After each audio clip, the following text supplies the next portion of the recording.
21st Precinct, Sergeant Waters. You smell what? Gas? Where is this? P70 what? On what floor? You are in the muster room at the 21st Precinct, the nerve center. A call is coming through. You will follow the action taken pursuant to that call from this minute until the final report is written in the 124 room at the 21st Precinct. You'll have assistance right away. Yes, sir. Right away. No, just stay where you are. The officers will be right there. 21st Precinct. It's just lines on a map of the city of New York. Most of the 173,000 people wedged into the 9/10 of a square mile between Fifth Avenue and the East River wouldn't know if you asked them that they lived or worked in the 21st. Whether they know it or not, the security of their homes, their persons, and their property is the job of the men of the 21st Precinct. The 21st. 160 patrolmen, 11 sergeants, and 4 lieutenants, of whom I'm the boss. My name is Cronin, Vincent P. Cronin. I am captain in command of the 21st Precinct. I was doing day duty, 8 a.m. to 6 p.m. Immediately after I turned out the platoon, I went down to the 6th Division office at the 17th Precinct, 163 East 51st Street, where Inspector McBride had called a conference of all precinct commanders in the division in connection with the enforcement of certain new regulations of the State Liquor Authority. After the conference, I got into sector car number 2, Patrolman Daniel Mercado, operator, and we started back uptown toward the station house where the paperwork had piled up because of my days off. When we got within the boundaries of the precinct, I instructed Mercado to go uptown on First Avenue so that I could check on some complaints that some new construction was unduly blocking traffic. And I had a lot of trick questions, Captain. You know, that could be answered logically either way, on the true and false especially. Like an automobile accident occurring in a public garage and resulting in personal injury shall be recorded as a vehicular accident impersonated. Why'd you put down for that? I put down false because it didn't happen on the street. Only if it happens on the street between building lines is it recorded as a vehicular accident. Otherwise, it's a straight 80 case. That's right. How do you think you made out, Mercado? Well, pretty good, I think, Captain. I can tell you more when the answers come out. I'm sure glad it's over, though. All that studying's rough. Yeah, it takes a lot of studying. That's the biggest jump, patrolman to sergeant. There's lots of competition. I know it. Do you know how many wrote the examination? Over 7,000. There'll be some list, yeah. Yeah, well, they'll have to make a lot of sergeants with all those men coming into the job. Justin, if I'm in the first 300 or 400, I figure I ought to get made within a couple of years. My wife was helping me with the studying. She knows the rules and the manual as well as I do. She can recite articles, section, and paragraph. Mine was the same way. I told her she ought to write the examination. This is going to be close, Captain. Yeah.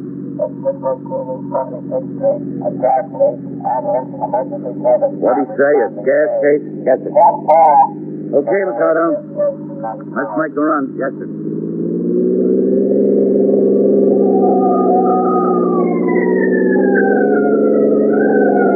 Mercado turned east on the next street to avoid traffic and went up York Avenue to 76. When we pulled into the block, I could see sector car number 1 was on the job, so was the sergeant's car. There was no sign yet of either the ambulance or the ESD car. 618 was a 5-story tenement building. A few passerbys and neighbors were beginning to gather on the sidewalk despite the cold wind. There's the spot. Pull in, Mercado. Yes. Let's go. Right with you, Captain. That's either ESD or the ambulance coming now. Yeah, keep the sidewalk clean, Mercado. Getting off the stoop. Yes, sir. All right, folks, let's get through here. You, come on, let's get back off the stoop. Mercado. Yes, sir. Keep the people away from those doorbells. Okay, Captain. Now, look, I told you to get off the stoop. Sergeant Waters? Captain Cronin? Second floor, Captain. Right. Hey! What is that up there? Sergeant? Get back, Captain. All right. Anybody home in there? Open up. This is the police. What is it, Sergeant? It's me, Captain. We haven't been able to locate it. You can smell it. Yes, sir. Open up in there. Well, I guess nobody's home here, Captain. We've been hitting every door. I sent a man up to the 3rd, and those to the 5th floor. We're calling everybody out. I don't think it's on this floor. Paulie! You did located? He's on the fourth floor, Captain. The whole hall smells of gas. There's no telling where it comes from. Who put in the call? Super. Tenant smelled gas in the hall and she rang in. How about the main feed line? I sent a man into the basement with the super to turn out the virus. Good. Come on, folks. Move. Don't stand there and talk about it. Out on the street. Now get on the sidewalk. You folks open your windows on your doors. Out of the building. Come on, Sergeant. Yes, sir. Anybody covering the third floor yet? No. I told these people to clear out. It's not them. Here, let's try that one. Smells pretty strong here. Police officers, open up in there. Police officers, open up. This could be it, Captain. Open up. Paulie! Come on, down here. This is it, I'm sure. What do you want to do, Captain? Push the door in? Huh? Yeah. Yeah, all right, let's go. Huh? Together? Ready? All right, again. Now. Is this, Sergeant? We think so, yeah. Let me see if I can kick it in. All right, go ahead. Try it again. All right, once again. This is it, all right. Keep low on the floor. Paulie, hit that window.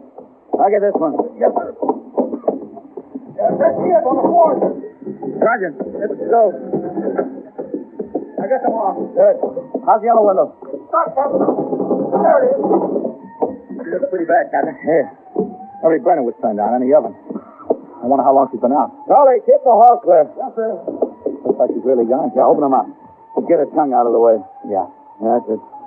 Now, watch it now. I'm going to loosen the neck band. On her stomach, huh? Let's go. Okay. All right, roll her over that way. Now turn her head. How's it? Good. The gas is clearing out all right. Yeah, get her around there. Start some artificial respiration until the inhaler gets here. Yes. Okay? Go ahead, huh? Paulie!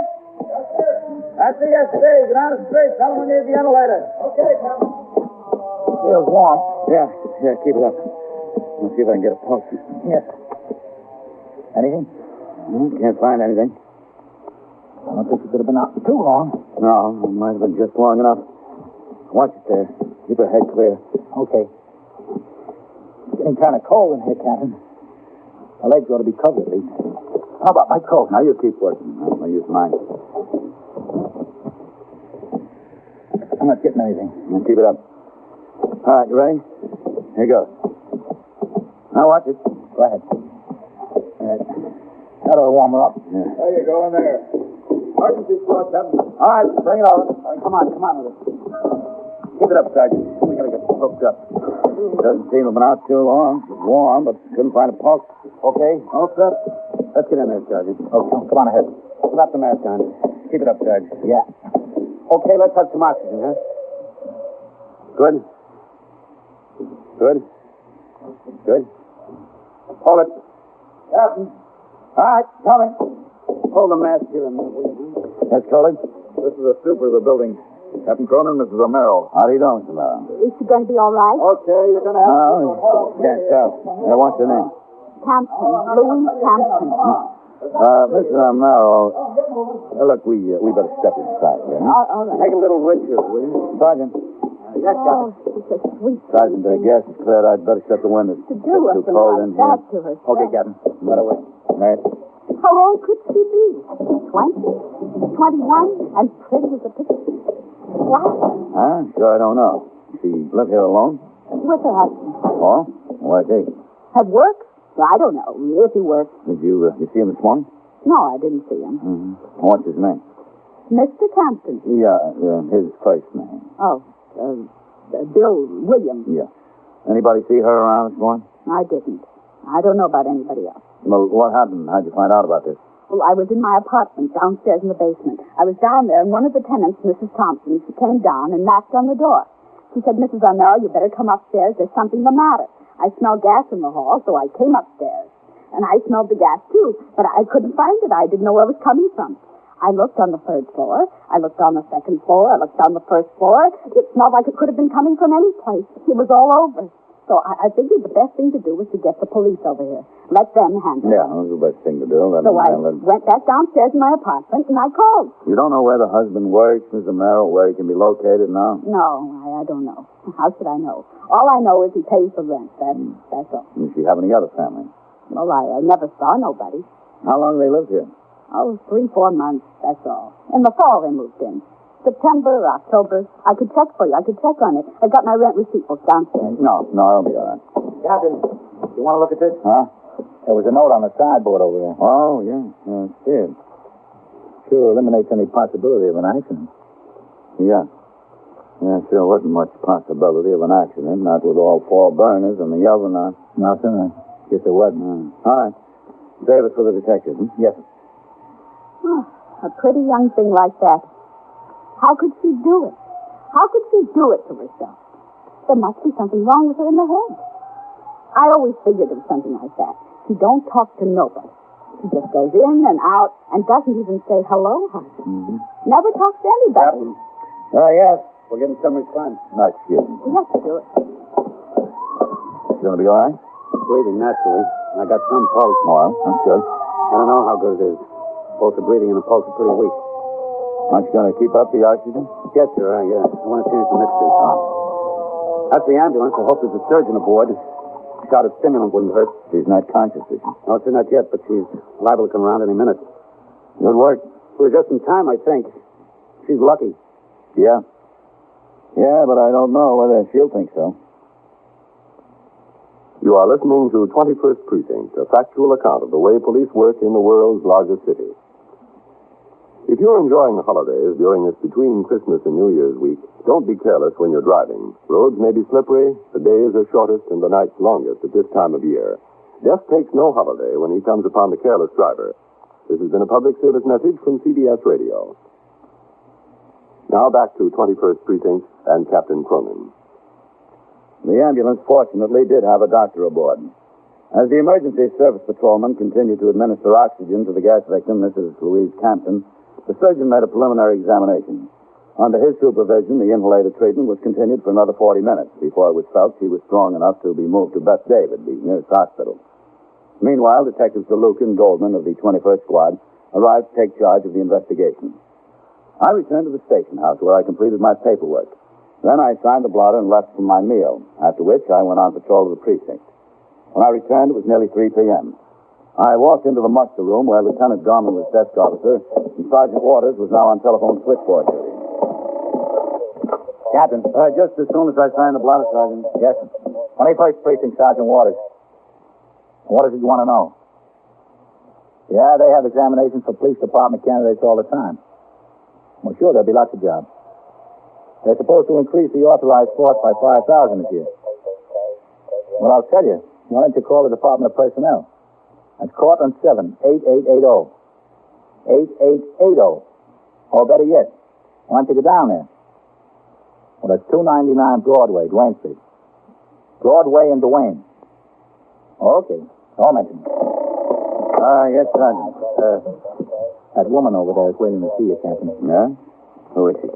She's the mother of the one that took gas this morning, Mrs. Campton. How's she doing, did you hear? She'll recover all right. Lieutenant Gorman just talked to the hospital again a little while ago. She'll be okay. Oh, good. All right, I'll be in my office. Yes, sir. You want to see me, ma'am? Are you the captain here? That's right, I'm Captain Cronin. Well, maybe you can give me a little satisfaction. Hope so. What's the trouble? What's your name? Mrs. Binnon, Mrs. Edna Binnon. Are you the mother of Mrs. Campton? Yes, that's right. Mm-hmm. What's the trouble, Mrs. Binnon? I want to register a complaint about the way I've been treated. Here? Upstairs by the detectives, or they call themselves detectives. They're making a report that my daughter attempted suicide. It was murder, attempted murder at least. That's what it was. No, I was there, Mrs. Binnon. I don't care what you were. You don't know the circumstances. Maybe you'd better come into my Oh, office. I'd be glad to.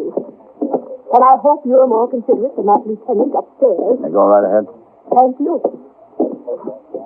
I remember his name, Lieutenant King, Lieutenant Matt King. I'm going to write a letter to the police chief or whoever it is. That's what I'm going to do. Yeah, well, supposing you sit down here, Mrs. Binnon. If I don't get any satisfaction, that's exactly what I'm going to do. Mrs. Binnon, I know you're upset, but it's quite obvious what happened. She wrote out a note. Yes, I saw that. Turned on all 4 burners of the stove, turned on the oven, and bolted the door from the inside. I know she did. Then how can you say she didn't attempt suicide? He drove her to it. He's to blame. Just the same as if he held a gun to her head and pulled the trigger. Who's to blame? Who's that? Her husband. Oh? I warned her when she first started to go with him. I told her what would happen, how things would wind up. But do you think she'd listen to me? It was like talking to a stone wall. Well, you see what happened, don't you? You see where she is. Well, I want to have him arrested. There's nothing he can be arrested for. He's ruined her life, and he's caused me 2 years of aggravation. And why doesn't she leave him? She's got a stranglehold on her. Can't you see that? She's afraid to death of him. She's so afraid of him that she'd rather do away with herself. I warned her he'd never amount to anything. I warned her what he'd do to her. All right.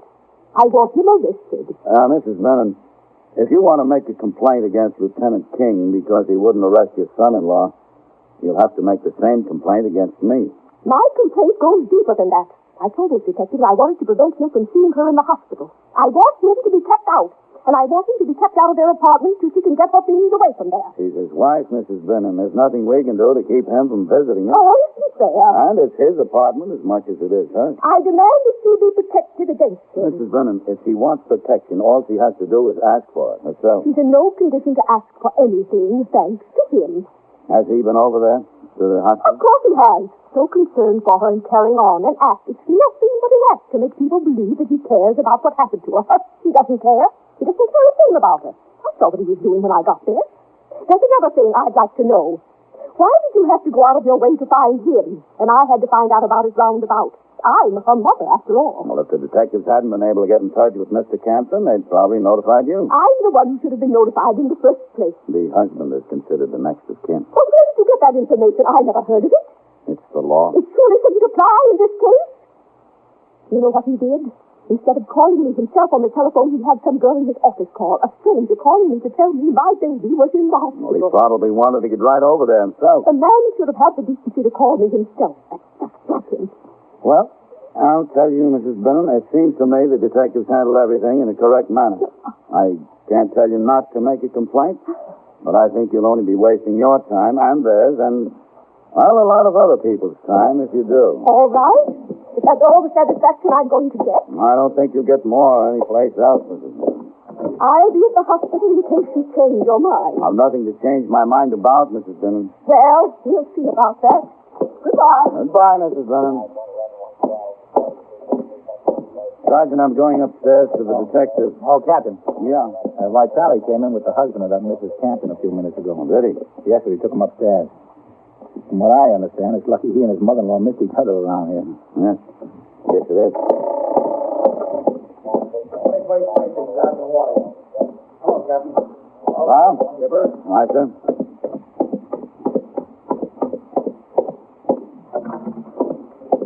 Oh, Captain. That's it. All right. Lieutenant King, this office? Yes, sir. He's in there. Yes. Captain Cronin. Oh, Matt? Captain. This is Captain Cronin, Mr. William Campton. Mr. Campton? Hello? Sit down, Captain. Hi. I just met your mother-in-law, Mr. Campton. Oh, yeah? Then you can understand what's been going on. I met her too, Captain. So she told me, man. We had quite a session. Doesn't seem very fond of you, Bill. Oh, that's the understatement of the year. She thinks I'm the worst thing that ever came into her life. When Louise and I got married, it was the tragedy of the century. So what's the story, Bill? Now, there's no story. You've got an idea what made her turn on the gas, haven't you? Well, she's been threatening to do it for a year. I never believed her. I didn't think she meant it. This note sounds like she meant it. Bill, darling, I'm sorry. I love you too much. I can't be without you. Please forgive me. Can I see that, please? Sure. That's her writing, isn't it? Yeah, it's her writing. What does she mean, I can't be without you? Well, we had a fight last night. What about?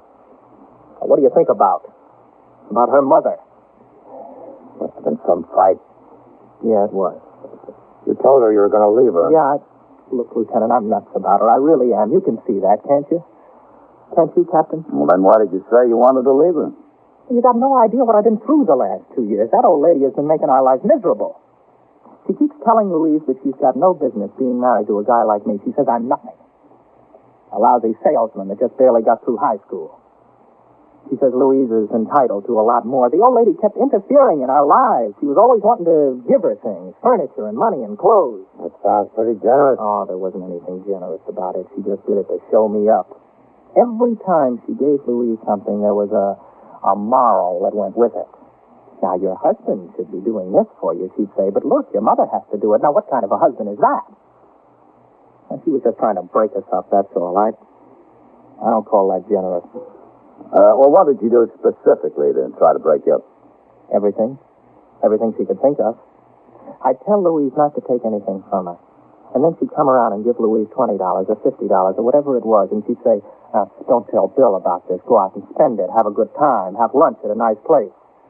Take one of your girlfriends. Go buy something for yourself. Well, this went on and on and on, and I was getting pretty sore about it. I was getting sore because the old lady was becoming like a stone wall between Louise and me. You know, she'd tell Louise to lie to me. You know, lie to me about where she got a new dress or a new sweater or something. And finally I said, look, honey, you've got to make a choice. Either be a wife to me or go home to Mama. So she said she'd be a wife to me. That was good, wasn't it? Well, I thought it was going to be all right until I got out of the Army. Well, when was that? In September. The old lady wanted to set us up in class. Well, I didn't want to be set up in class. I wanted to make my own way. So I said to Louise, look, baby, we've got to look around for a place we can afford. And you saw what we could afford. Yeah, I saw. I mean, Louise was okay about it. I mean, she wasn't tickled to death that we had to move into a place like that, but she knew it was within the limits and things would get better. Louise understands that, but her mother, she thought it was a rat hole. Now, she couldn't see her daughter living there, so things got worse with her whispering into Louise's ear. They got worse and worse and worse. And Louise and I were having a fight almost every night. It got so I hated to come home. What happened last night? Now, that was the payoff. I got home, and Louise told me she'd been with her mother that day, so right away I smelled something was cooking. I said, what does she want? And Louise told me her mother said that we should come live with her. She said she's got a big apartment, she's got plenty of room, and that her daughter has no business living in a rat hole like this. Was that the cause of the big fight? No, that was only part of it. Her mother is leaving for Florida for a month, see? So she wants Louise to come with her. Yeah, leave me here in New York and go to Florida. All expenses paid. I said, honey, nothing doing. I mean, this has been going on for almost 2 years, almost since we were married, things like this. And once I went to the old lady and I said, please, leave Louise alone. You're running her nuts. And you know what the old lady said? No. What? The old lady said that she would pay for the psychiatrist. Now, how do you like that? It's all right for her daughter to go nuts as long as she goes to a Park Avenue psychiatrist. You had this fight last night. Yeah, but we patched things up as good as they could be patched up before we went to bed. She said she'd do whatever I wanted her to do. And then she started again this morning. And as soon as she started, I said, honey, I've had it. I mean, I love you, but I can't take this anymore. I'm through. This is it. Goodbye. And I went out the door. Well, I guess that was a mistake. I should have realized the mental condition she's been in. You know, she's really had it rough getting pulled from both ends like that. I made it a little bit too final. I went a little bit too far, I guess. Sure looks like you did, Bill. Well, I'm sorry. You don't know how sorry I am. If there's anything I can do to make it up to her, I'm going to do it. You can count on that. You're just lucky we got there in time. Well, don't I know it, and I appreciate it. You know, the doctor over at the hospital told me she wouldn't have had a chance if it weren't for the emergency squad. Not only the emergency squad, but all you fellas. It was really great, and I appreciate it. Right. What are you going to do when she gets out of the hospital? Start fighting all over again? Well, not if I can help it, but I've just got to get this settled. I don't know how I'm going to do it, but I've got to get it settled. You got any ideas? No, not me. My specialty is thieves. Mothers-in-law a little bit out of my line. After Bill Campton left to return to the hospital for another visit with his wife, I remained in Lieutenant King's office for a while. We went over several applications for pistol license renewals in the precinct, each of which must be investigated by both the precinct commander and the detective squad commander. We discussed our independent findings in each case. When I returned downstairs, it was nearly time to turn out the platoon for the 4 to 12 tour. As I came into the back room, Sergeant Lyons, who would supervise the patrol during the tour, had the men lined up for inspection. As I walked out into the muster room, I saw the front door of the station house open.